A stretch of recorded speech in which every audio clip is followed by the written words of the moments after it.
Hey guys, welcome back to my channel. If this is your first time, then welcome. I am Melissa, I'm a registered dietitian, and I talk about all things food and nutrition on my channel. Today we're talking about something kind of fun, which is fad diets. And I've done a couple of these before, so I'll make sure to link them below.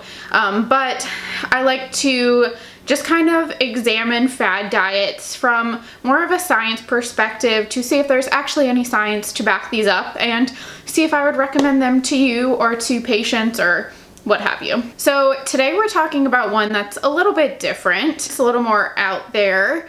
And that is the blood type diet, which has actually been around for quite a long time. I feel like this isn't necessarily one that people do on their own. You know, there's people who have businesses based around this diet and help people do this diet, I guess.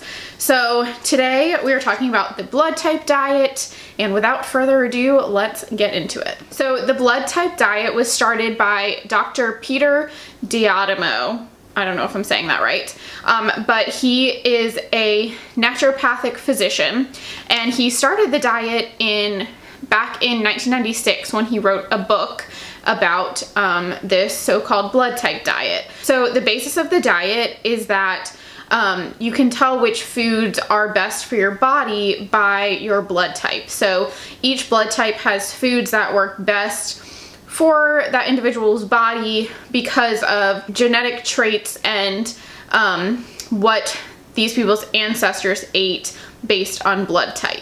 So that is kind of the basis of the diet. Each blood type has a different diet that they should follow in order to be the healthiest version of themselves. So I'm going to quickly tell you what, according to this diet, each blood type should eat. So type A should have a diet rich in plants and no red meat, so essentially a vegetarian diet. Blood type B is plants, most meats except for chicken and pork. Some dairy, but avoid wheat, corn, lentils, and tomatoes. Blood type AB is kind of a combination of the two, as you might imagine. They can eat seafood, tofu, dairy, beans, and grains, but should avoid kidney beans, corn, beef, and chicken.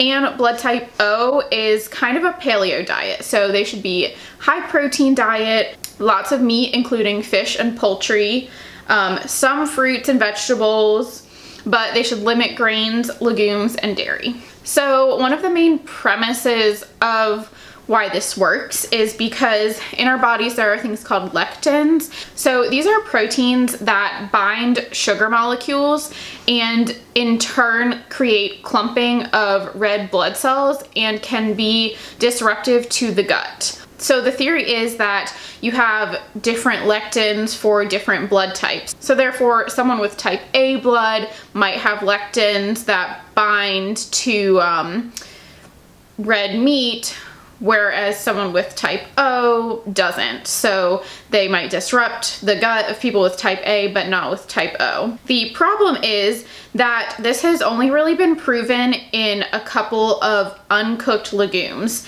So I think it's like if you eat raw lima beans, type A experiences that red blood cell clumping.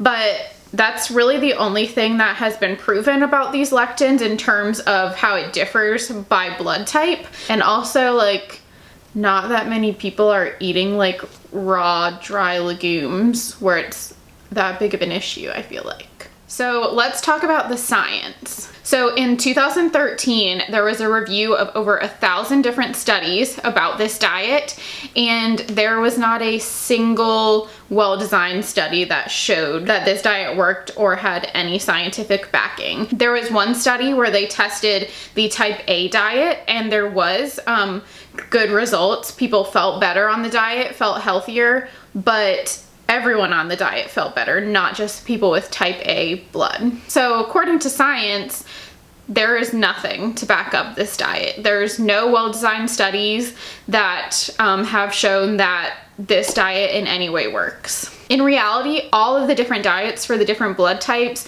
pretty much eliminate processed food and focus on whole, healthy foods. So you know, putting anyone on one of these diets is most likely gonna feel better. You know, in this day and age where most of us consume a ton of processed foods, if we stripped our diets down and ate pretty much all whole foods, we would feel better no matter what your blood type is.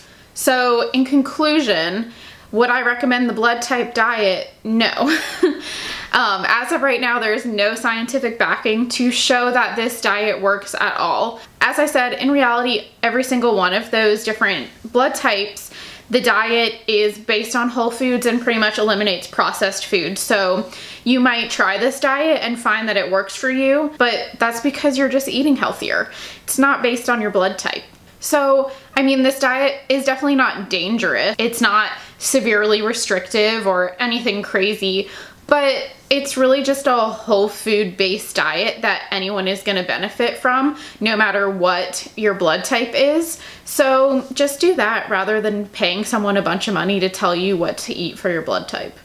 Sorry for any blood type diet promoters that I might be offending. So anyways, this was kind of a quick one compared to all the other ones I've done, because a lot of the other ones have like a little bit of science to back them up, whereas this one doesn't have any. But I hope that you enjoyed this video. I hope that this helped you if you had any questions about the blood type diet. If you have any other fad diets that you would like me to talk about, then please let me know in the comments below, and give this video a thumbs up if you liked it, subscribe if you have not already, and I will see you next week. Bye.